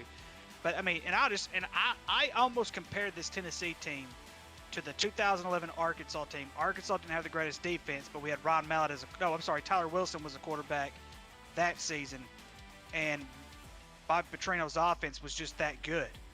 I think Tennessee's offense is just that good.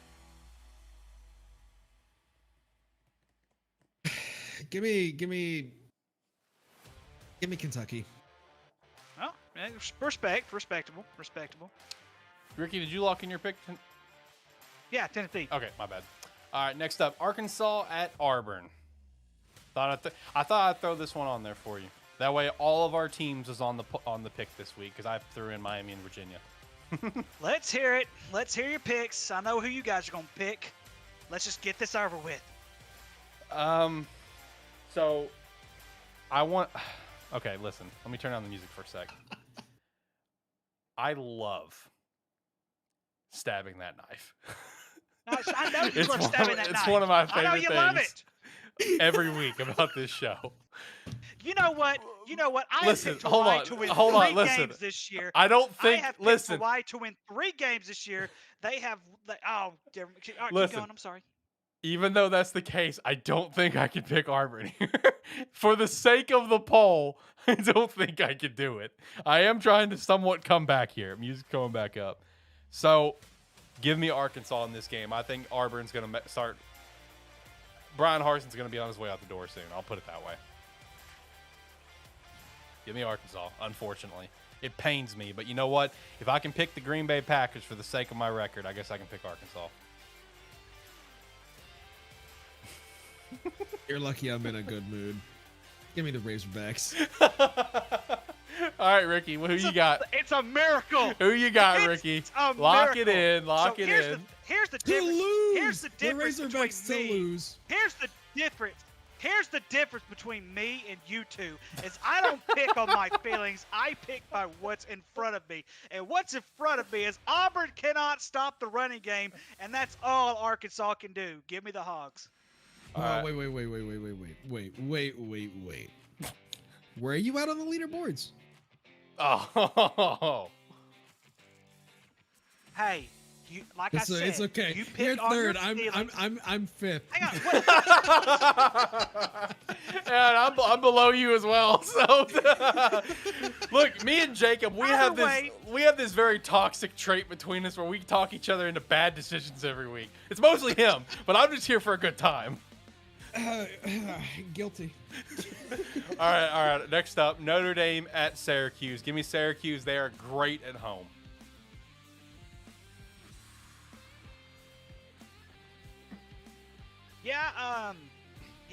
For the same reasons.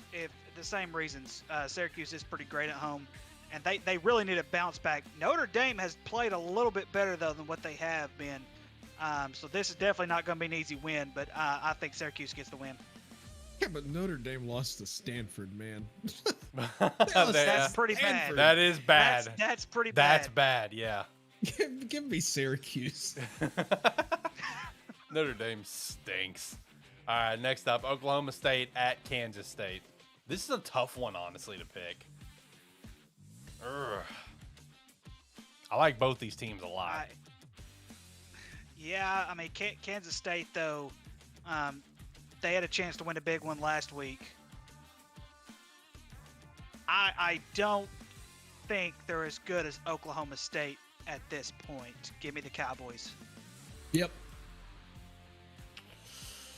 Yeah, give me the Cowboys too. Next up, Coastal Carolina at Marshall. I'm kind of feeling Coastal Carolina here. So, I was really high on Marshall a couple of weeks back. Marshall, however, I think they just beat James Madison, who was previously undefeated, but they've had a couple of bad weeks since they were ranked in the top 25. Coastal Carolina, I don't think they've lost a game yet. They lost to Old Dominion. Mm-hmm. Okay. Yep. For some reason, I thought they didn't. For some reason, I didn't think they lose a game. I know if I pick Coastal Carolina, Marshall's going to win. But I know if I pick if I pick Marshall, Coastal Carolina's going to win. So I'm screwed out of the way with this pick. I'm going to go with my initial thought and say Coastal Carolina. Give me Coastal Carolina. Give me the mighty, thundering herd I love for it. Marshall. I love it. UAB. We are Marshall. That's right. Exactly. UAB at FAU. Give me the Owls in this one. Really? Yep. Give me the Owls, Florida baby. Atlantic win this? Yep. I've got UAB. I have one reason and one reason alone, and that is I'm simply trusting in N'Kosi Perry, formerly of the U. He's been playing very well this year.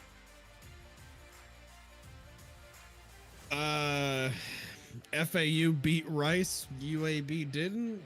Go FAU. Woo! Fair enough. All right, next up. Idaho at Sacramento State, who's currently still undefeated. Idaho a nice 5-2. They recently got ranked in the FCS after upsetting, I think it was Montana. Might not have been. I think it was Montana. Beat the shit out of Montana.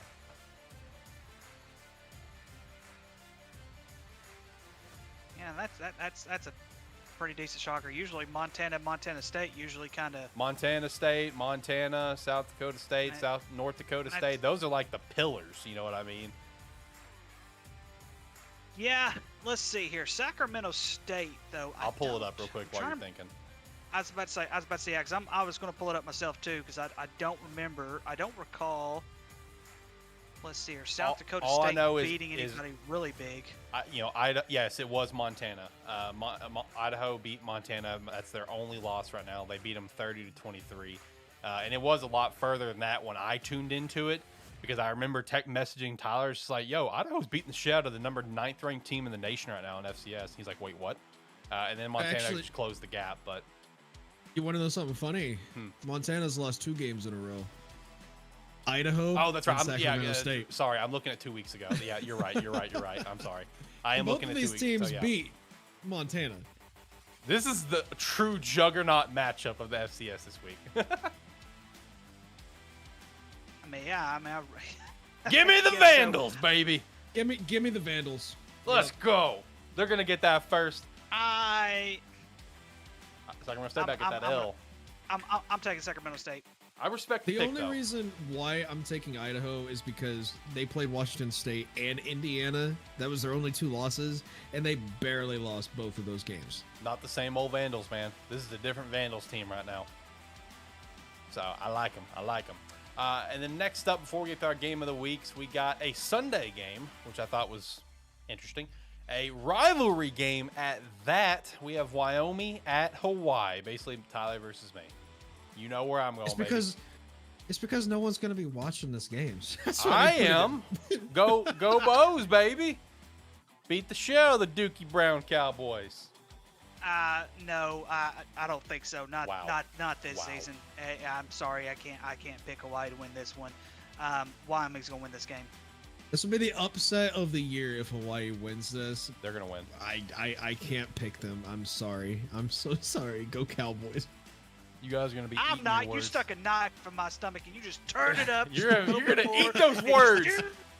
You're gonna eat those words. Wyoming.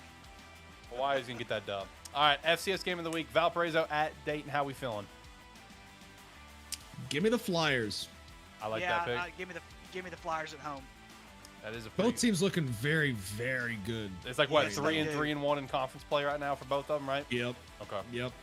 Yeah. Next up, our FBS game of the week, and this was one of those prime example of a weeks where it's like, I know so far we've pretty much always done like a nice ranked versus ranked big name matchup, but every once in a while we'll mix it up, and this is one of those weeks.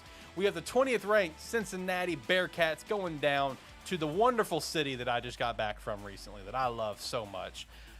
Orlando, Florida, up against UCF, the Golden Knights. How we feeling on this game, boys? This is a pretty big matchup of 2 American teams that are leaving the American Conference.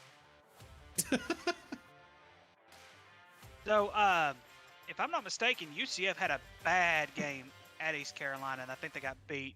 Before that, they were one of the hottest teams in the country. Yep. And they were beating teams pretty convincingly at that point. Cincinnati has been kind of hanging around here. They've let teams hang around.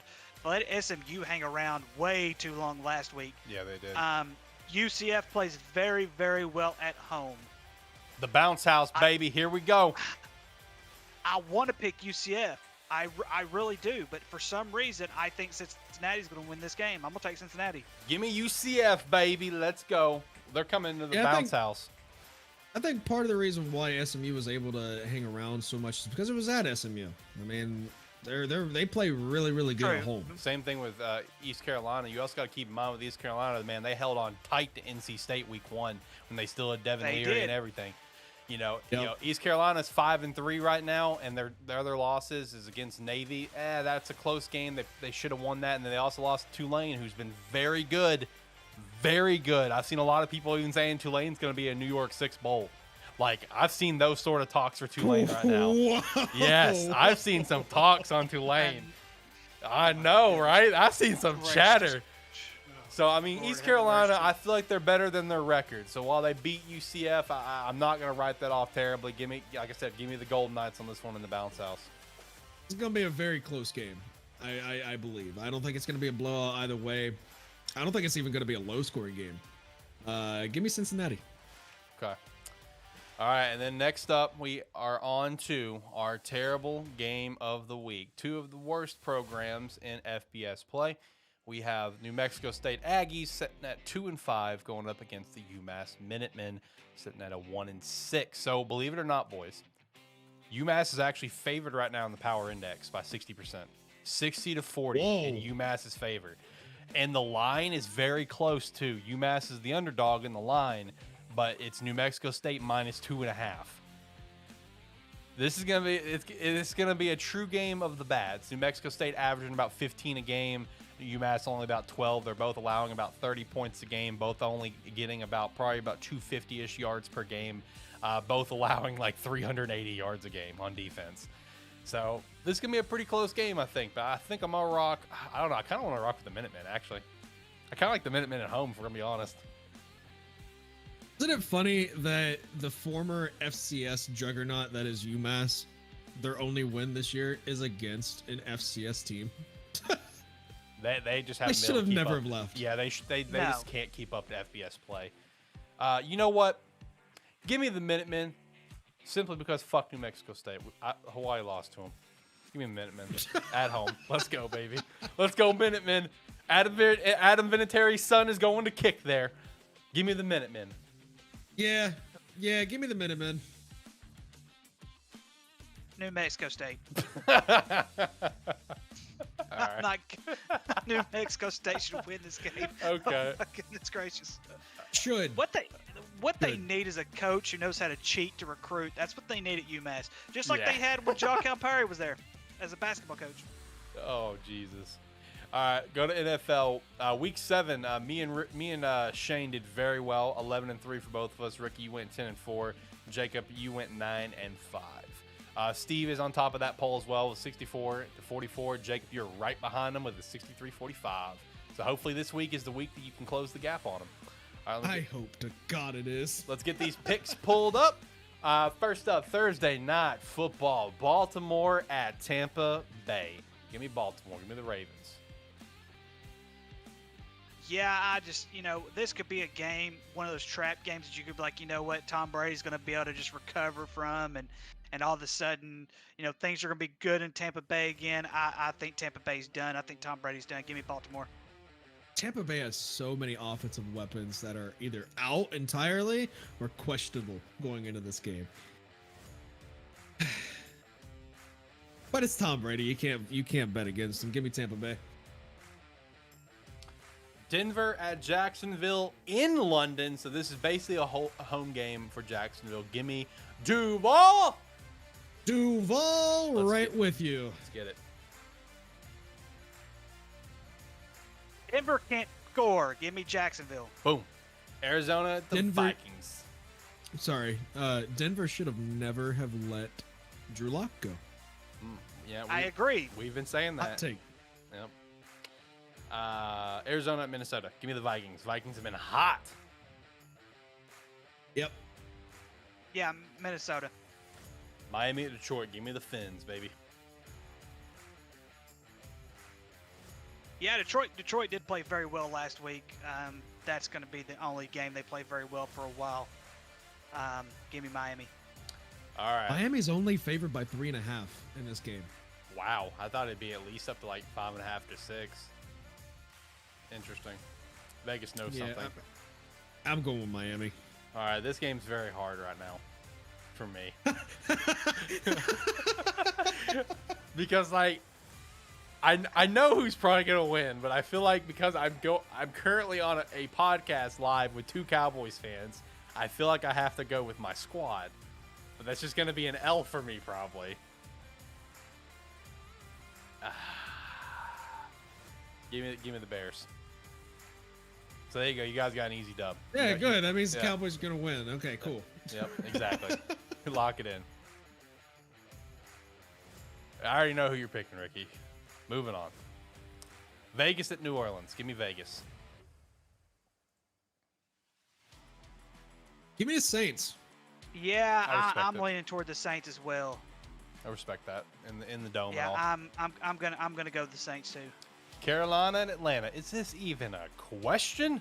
Give me the MVP of the league, the future Super Bowl champion, PJ Walker, and the Carolina Panthers. Damn. Yeah, give me the Panthers.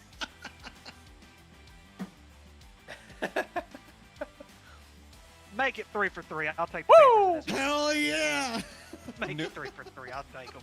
New England at the Jets. Now, this is a tough one because is it going to be Bailey Zappi or Mac Jones? If Bailey Zappi, that changes his game. Yeah, but the Jets are a better team. Give me the Jets. Zach Wilson's gonna be in Bailey Zappi's mom's phone, just texting away, man. The Jets are gonna win. All right, for that, give me the Jets. It's gonna be in his head. Give me the Jets. Actually, Give me the and Mac Jets. Jones, they both have young. They're both young. They both have young moms. He's gonna be. Oh, he's gonna be all the way in there. Give me the Jets. Give me the Jets. All right, Pittsburgh or Philly. Not even a question. Give me Philly. Yep. Coming off a bye, refreshed, ready to keep on going. Give me Philly. Tennessee at Houston. Give me the Titans on this one. Also, shout out to their the preview for their new stadium. Looks sick. It does look really nice. It almost looks like a hotel. It kind of does, yeah. I saw someone compare it to Top Golf. Yeah, I saw someone like, yo, the Titans are just building the big fancy Top Golf and put them side by side. I'm like, oh, damn, they are. Hey, this game ain't a question. Give me Yeah. the Titans. Now, a lot of jokes that have been made coming into this week for NFL has all been about like, oh, you have all these, you know, top tier matchups of this team, and this team that we all thought would be, you know, two teams with winning records going against each other. But nope, the real matchup is the Giants and the Seahawks. The only game this week that has two teams going up against each other with a winning record. Isn't that a headline? Give me. I don't know who to Give me pick on this one. I'm feeling the Giants though. I said they would go 9-1. I'm gonna keep riding with it. Yeah, give me Danny Dimes. I'm going to Giants.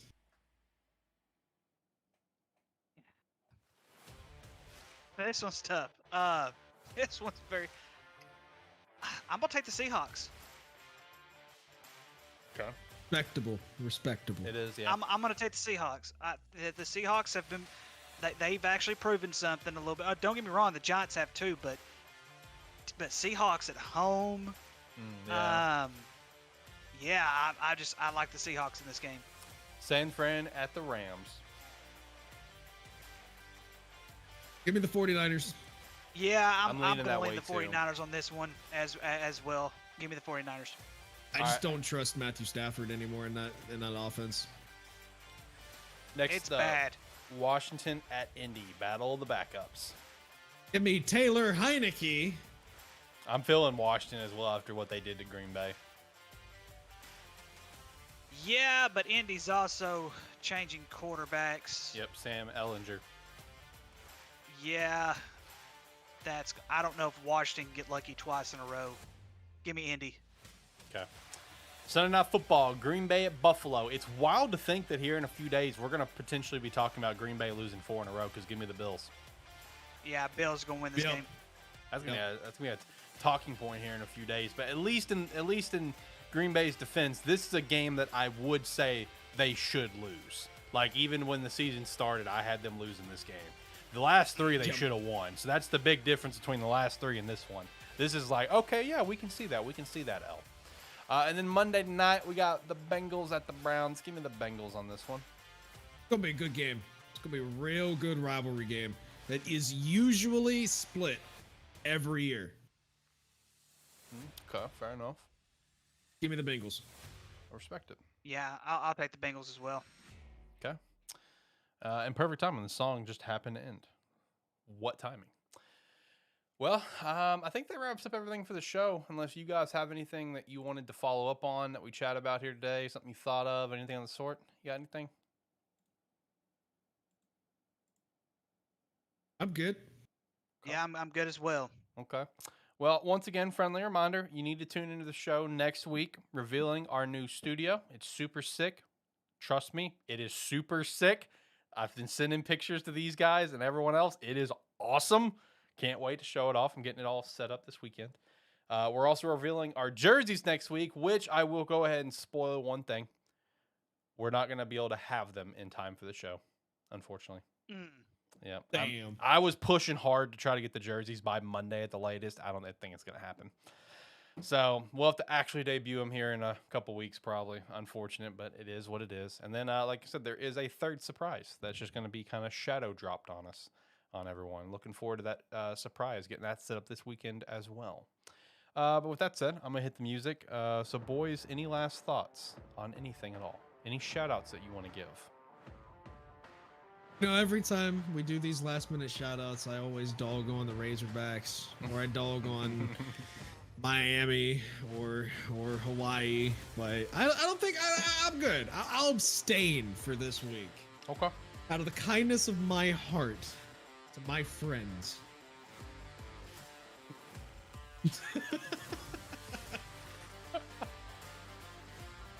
No comment. No comment. Well, I'm not. Hey. Go Auburn Tigers, baby. They're going to beat the Razorbacks this weekend. Let's go Bears, baby. We're going to beat the Cowboys in Dallas. Yikes. I was getting ready to say I can't wait for all of our college football teams to win this weekend, but fuck Miami and fuck Hawaii.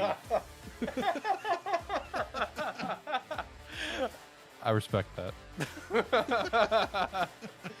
All right, well, that'll do it for the show. Make sure to join the Discord. You can come chat with us, subscribe to the channel, be a friend, tell a friend. We definitely appreciate that. And like I said, once again, for the third time, please tune in next week. Beginning of the show we're gonna bring a lot of hype, lots of cool stuff we're about to show off next week. Ricky might be in studio. Shane for sure will be in studio. It's gonna be great. I can't wait. Now, boys, we're gonna do it. We're here for it. We're doing it. Yeah. Yep. All right, let's do it.